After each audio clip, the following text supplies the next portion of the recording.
নমস্কার, যুক্তি তর্ক সঙ্গে অর্কয় আপনাদের স্বাগত। আপনাদের সঙ্গে আমি অর্কপ্রভ সরকার। বুধবার বিকেল থেকে একেবারে সন্ধে পর্যন্ত আঞ্চলিক টিভি চ্যানেলগুলো শুধু একটা খবরেই কনসেন্ট্রেট করলো, সেটা হচ্ছে কুণাল ঘোষ। ঘণ্টাখানেক সঙ্গে সুমনে অনুষ্ঠানে এসে কুণাল ঘোষ অনেক কথা বললেন। বেচু চ্যাটার্জি স্ট্রিটে অগ্নিবীণা ক্লাবের রক্তদান শিবিরে যোগ দিয়েছিলেন কুণাল। উত্তর কলকাতা জেলা বিজেপি সভাপতি তমগ্ন ঘোষ, উত্তর কলকাতার বিজেপির প্রার্থী তাপস রায়, শিবাজি প্রতিম বসু। সেখানে তাপস রায় দক্ষ সংগঠক, যোগ্য জনপ্রতিনিধি, যার দরজা সবার জন্য খোলা থাকে, এই সব কথা বলে তাপস রায়কে প্রশংসায় ভরিয়ে দিলেন কুণাল এবং বললেন উত্তর কলকাতার মানুষ এবার নিজের ভোট নিজে দেবেন, কেউ কোনো ভোট লুট করার চেষ্টা করতে পারবেন না। মানে ভোটের সময় কোনো রকম এদিক ওদিক করা, ফলস ভোট দেয়া এবার নাকি তৃণমূলই অ্যালাউ করবে না। তারপর কুণাল বাবুকে ওই কি সাধারণ সম্পাদক আছেন সেই পদ থেকে তাকে অপসারণ করা হয় এবং যে চিঠিটা আমরা দেখলাম তাতে স্বাক্ষর ডেরেক ওব্রায়েন। ডেরেক ওব্রায়েন দলের রাজ্যসভার সদস্য। এগুলো আপনারা সবাই জানেন। এবার আসল ঘটনাটা শুনুন। কুণাল ঘোষ ছোটবাবুর হয়ে ব্যাট করছেন। ছোটবাবু চিত্রনাট্য রচনা করেছেন এবং কুণাল সেই চিত্রনাট্যের মূল কুশীলব। পিসিমণি আর ছোটবাবু দুজনে এখন দুই মেরুর বাসিন্দা। হয়তো দেখা সাক্ষাৎ হলে সৌজন্যের কথা হয়, বাবু চাটা খেয়ে নে হয়তো বলেন পিসিমণি, কিন্তু ওই পর্যন্তই। ছোটবাবু চাইছেন পিসিমণিকে একটু নাকানি চোবানি খাওয়াতে। ছোটবাবুর ভীষণ শখ নবান্নের 14 তলায় বসার, কিন্তু পিসিমণি সেই সব দাবিকে ফুৎকারে উড়িয়ে দিয়েছে। তারপরে ছোটবাবু বুঝেছেন যখন যে আর মুখ্যমন্ত্রী হওয়া হবে না, তখন চেয়েছেন উপমুখ্যমন্ত্রী হতে। পিসিমণি সেটাও খারিজ করে দিয়েছেন, বলেছেন যে ইচ্ছা হলে ক্যাবিনেটে যোগ দেয়া যেতে পারে, যোগ দিতে পারে, কোনো অসুবিধা নেই, কিন্তু ওই পর্যন্তই, হয়তো গুরুত্বপূর্ণ দপ্তরও পাবে। কিন্তু ছোটবাবু বলছেন যে ববি হাকিম, অরূপ বিশ্বাস এদের সঙ্গে এক পদমর্যাদায় তিনি থাকবেন না। তিনি একটু অন্য রকম, না লিফটে করে উঠেছেন, ঝাড় লন্ঠন আছে বাড়িতে, বাড়িতে এসকালেটার আছে, চার্টার বিমান ছাড়া চলাফেরা করেন না, 2500 পুলিশ তার নিরাপত্তায় থাকে। তিনি কখনো ববি হাকিম, ব্রাত্য বসু, স্নেহাশিস, পার্থ ভৌমিক এদের সঙ্গে এক আসনে বসতে পারেন?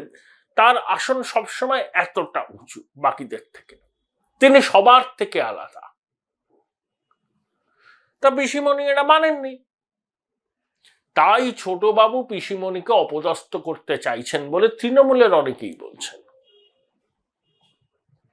দেখুন, মমতা বন্দ্যোপাধ্যায় নিজেও জানেন তার সভায় লোক হচ্ছে না, হচ্ছে প্রত্যাশা মাফিক হচ্ছে না, কিন্তু অভিষেকের সভায় মমতার থেকে বেশি লোক হচ্ছে।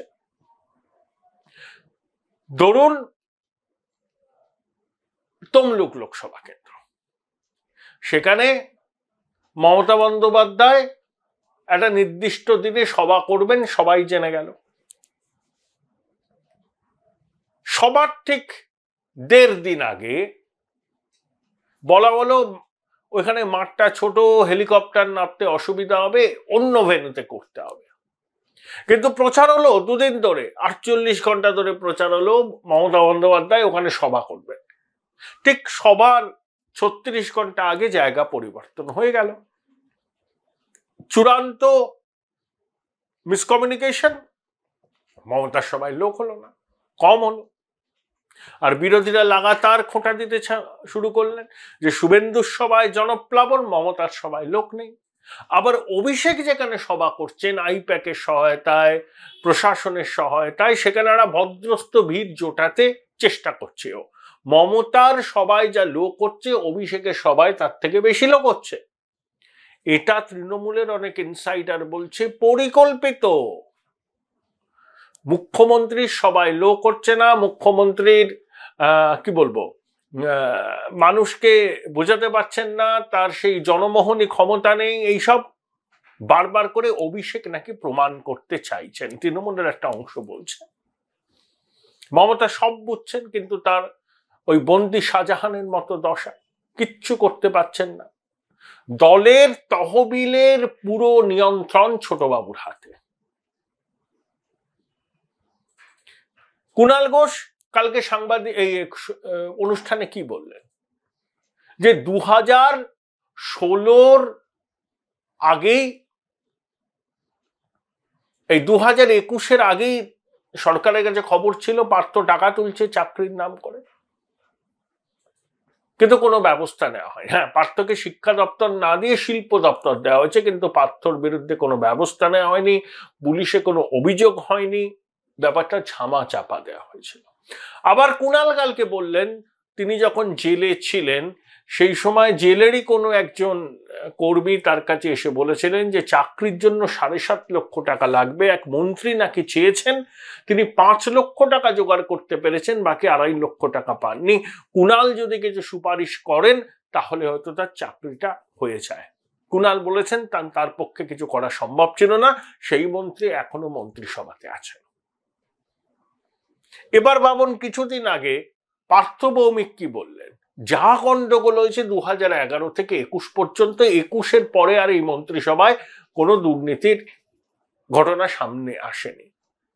তাহলে অভিষেক 14 লোকসভায় জিতলো, 16 সালে একটু ছটফট করেছিল, কিন্তু 21-এর নির্বাচনে দলের রণকৌশল, প্রচার, কে কে ক্যান্ডিডেট হবে তার একটা বড় অংশ অভিষেক ঠিক করেছে, সন্দেহের কোনো অবকাশ নেই।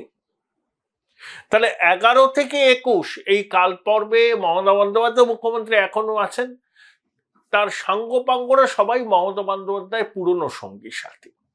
অর্থাৎ যে করাপশন হয়েছে সেই করাপশনের দায়ভার মমতা বন্দ্যোপাধ্যায়ের পুরনো সঙ্গী সাথীদের। Join Indian Institute of Hotel Management now. Right choice, right decision. হ্যাঁ, টবে লাগানো গাছের অনুগামীরা হচ্ছে সব দোয়া তুলসী পাতা। আবার ইডি একটা রিপোর্ট দিয়েছে ওই শাহজাহান নিয়ে, তখন অনেকে বলছেন যে ইডি এক্সপ্রেস বা সন্দেশখালী থেকে ব্যারাকপুর, কাঁকিনাড়া, জগদ্দল, নৈহাটি পর্যন্ত যাবে, মাঝে হয়তো একটা থামবে বাঙুর লেক টাউনে। তাই টবে লাগানো গাছের অনুগামীরা ধোয়া তুলসী পাতা, আর মমতা বন্দ্যোপাধ্যায়ের পুরনো সাথীরা হচ্ছে দুর্নীতিগ্রস্ত। এটাই তো ছোটবাবু প্রমাণ করতে চাইছেন। বেসিক্যালি এই বিগত 13 বছরে তৃণমূল মন্ত্রিসভা যে কাণ্ড কারখানা করেছে, স্বাধীনতা উত্তর পশ্চিমবঙ্গে এত বড় বড় আর্থিক অপরাধ কখনো সংগঠিত হয়নি। হ্যাঁ, নাম জড়িয়েছে বালু, পার্থ, মানিক, কিছু আমলার, কিন্তু ছোটবাবু ঘনিষ্ঠ লোকজনদের যে একেবারে ভাজা মাছটি উল্টে খেতে জানেন না, এটা একদমই নয়। তাদের বিরুদ্ধেও বড়ি বড়ি অভিযোগ আছে। আমি তোমরা ছোটখাটো কথা বলি, শান্তনু বন্দ্যোপাধ্যায়। কে শান্তনু বন্দ্যোপাধ্যায়? হুগলিতে যুব তৃণমূল কংগ্রেসের সভাপতি ছিলেন, তার পুত্র না কন্যার জন্মদিনে ছোটবাবু গেলেন। হেলিপ্যাডে শান্তনু গিয়ে ছোটবাবুকে অভ্যর্থনা জানাতেন। শান্তনু, কুন্তল, এরা কারা? এরা ছোটবাবুর লোক। বিনয় মিশ্র, এরা কারা? এরা ছোটবাবুর লোক। তা শান্তনু, কুন্তল তো জেলেই আছে। কাকু কার লোক? কাকু ছোটবাবুর লোক। তাহলে এই যে ন্যারেটিভ ছোটবাবু এবং তার পারিষদরা এবং আইপ্যাক মিলে তৈরি করার চেষ্টা করছে এবং মানুষকে খাওয়াতে চাইছে, পশ্চিমবঙ্গের মানুষ অন্তত এইটুকু বুঝবেন যে টবে লাগানো গাছের হাতে রাজ্যপাট গেলে একেবারে খাদের কিনারে তো আমরা দাঁড়িয়ে আছি, এবারে খাদে পড়ে যাব। এবং ওই কুণাল ঘোষ আসরে নেমেছেন ছোটবাবুর হয়ে ব্যাট করতে। ডেরেক ওব্রায়েন ছোটবাবুর লোক, তাকে দিয়ে সিদ্ধান্তটা জানানো হলো। সিদ্ধান্তটা জানানোর কথা সুব্রত বক্সির, তাকে তো আর খুঁজেই পাওয়া যাচ্ছে না। ববি হাকিম নাকি এতই গরম পড়েছে সকালে আর প্রচারেই বেরোন না, যা করেন সন্ধ্যেবেলা টুকটাক। তাহলে ডেরেক ওব্রায়েন রাজ্যসভায় দলের নেতা, তার স্বাক্ষরিত বয়ানের কি মূল্য আছে? এটাও একটা আইবাস। অর্থাৎ কুণালকে আবার এক্সপেলও করবে কিছুদিনের মধ্যে মনে হয়, অনেকে বলছেন। তখন কুণাল একেবারে লাগাম ছাড়া হয়ে মমতা বন্দ্যোপাধ্যায়কে আন্ডারমাইন করার চেষ্টা করবে এবং তার পুরনো সঙ্গী সাথীদের, সৌগত রায়, সুদীপ ব্যানার্জি প্রমুখ, মালা রায়, এদেরকে টার্গেট করে ববি হাকিম ইত্যাদি। আচ্ছা, কুণালের মনে আছে যে কলকাতার পার্কিং এর চার্জ বাড়িয়েছিল পুরসভা, মেয়র বাড়িয়েছিলেন। সেই পার্কিং এর চার্জটা প্রত্যাহার করা হলো, মেয়র জানতেই পারলেন না, কুণাল সোশ্যাল মিডিয়ায় দিয়ে দিলেন। একবারও মেয়রকে বলা হয়নি যে এরকম সিদ্ধান্ত নেওয়া হচ্ছে, আগে বাগে সিদ্ধান্ত দলের তরফ থেকে কুণাল নিলেন। কলকাতার মহানাগরিক অন্ধকারে রইলেন। তখনই মহানাগরিক বলেছিলেন না, কণ্ঠ আমার রুদ্ধবাজিকে বাঁশি সঙ্গীত হারা। তাহলে কুণাল ঘোষ যদি জানতেন যে দাবি করছেন যে পার্থ চট্টোপাধ্যায় এইসব দুর্নীতিতে অনেক আগে থেকে যুক্ত, মন্ত্রিসভা জানতো, তখন তিনি বলেননি কেন? আজকে বলছেন ছোটবাবুর সাজানো চিত্রনাট্য দেখে যে মন্ত্রী আপনার কথা মতো ঘুষ নিয়ে চাকরি দিত, সে এখনো বহাল তবিয়তে মন্ত্রিসভায় আছে। নাম বলুন, আপনার সৎ সাহস থাকলে নাম বলুন। হাজার একগুচ্ছ তদন্ত করছে এজেন্সি, তাদের কাছে গিয়ে বলুন। আপনি তো বলছেন না, এসব বাতাসে ভাসিয়ে দিলেই হলো। আপনি ছোটবাবুর শেখানো চিত্রনাট্যে অভিনয় করছেন কুণাল ঘোষ। ও আপনার এইসব খেলা ও সব ধরে ফেলবে। কেউ কেউ আপনাকে শহীদ বানাতে চাইছে, গ্লোরিফাই করতে চাইছে। আপনি একটা বড় স্কিম অফ থিংস এর একটা অংশ। সেই স্কিম অফ থিংস হলো পিসিমণিকে সরিয়ে ছোটবাবুর রাজ্যাভিষেক ঘটানো। এই লোকসভা নির্বাচনে তৃণমূলের ফল খারাপ হলে সব থেকে বেশি খুশি হবে? আরে বিজেপি তো খুশিই হবে, বিজেপি তো তার রাজনৈতিক প্রতিপক্ষ।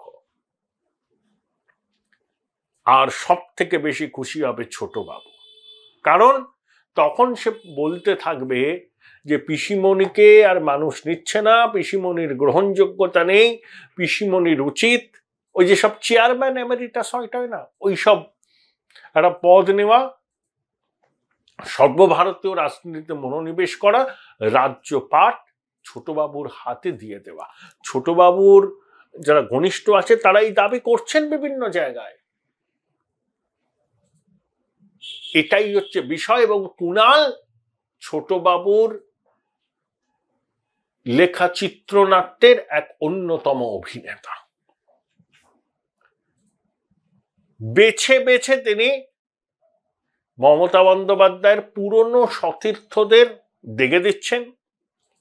মমতা বন্দ্যোপাধ্যায় এবং তার মন্ত্রিসভাকে কালিমালিপ্ত করতে চাইছেন, আর ছোটবাবুকে সিজারের পত্নীর মতো সব সন্দেহের ঊর্ধ্বে রাখতে চাইছেন। ভুলে যাচ্ছেন ছোটবাবুর বিরুদ্ধেও কয়লা থেকে শুরু করে অনেক রকম দুর্নীতির অভিযোগ আছে। একাধিক দুর্নীতির বিষয়ে এজেন্সি তদন্ত করছেন, রক্ষা কবচ নিয়ে আছেন। অভিষেক তো লিপস অ্যান্ড বাউন্সে সিইও, আর কাকু হচ্ছে সিওও। কাকু যদি ইডির হেফাজতে থাকতে পারে, লোকে বলছেন, তাহলে সিইও কিভাবে এত বড় বড় কথা বলে? তাই ছোটবাবু সততার প্রতীক, আর বাকিরা সব ডাকাত। এইসব ব্যাখ্যা মানুষকে ভুল বোঝানোর জন্য। আসলে ছোটবাবু অধৈর্য হয়ে গেছেন। দেখছেন তেজস্বী উপমুখ্যমন্ত্রী হয়ে গেছেন, অখিলেশ আগে মুখ্যমন্ত্রী ছিল, উনি একজন সাংসদ, এত দুর্নীতির তদন্ত,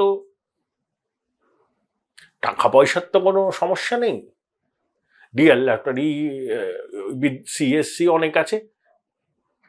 তো এখন এরকম একটা চিত্রনাট্য সাজাতে হবে যাতে নবান্নের 14 তলাকে বিব্রত করা যায়। 14 তলা জানেন, কিন্তু তার অবস্থা হচ্ছে বন্দি শাহজাহানের মতো। এটাই হচ্ছে চিত্রনাট্য, তৃণমূলী সার্কাস।